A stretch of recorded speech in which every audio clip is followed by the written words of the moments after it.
לא בכל יום יש הזדמנות להציג את קדמת הצי של משטרת ישראל.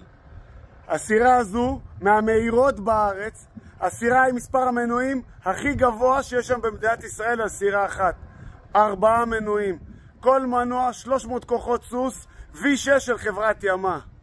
הסירה השנייה זה הסירה הזו, הסירה הממוגנת של משטרת ישראל. יש לה 3 מנועים, 350 של חברת ברקורי. צמד הסירות האלה כל כך קטלני, הן מהוות ביחד השלמה של סט שלם. הסירה הזאת יש עליה מערכות צילום למרחקים של 3-4 קילומטר, יודעים לזהות תווי פנים של בן אדם, למי שחשב שאפשר להתחמק מהם. והסירה הזאת מאפשרת להגיע עד לנקודה מבלי לסכן את השוטרים שלנו. קצת זה נראה.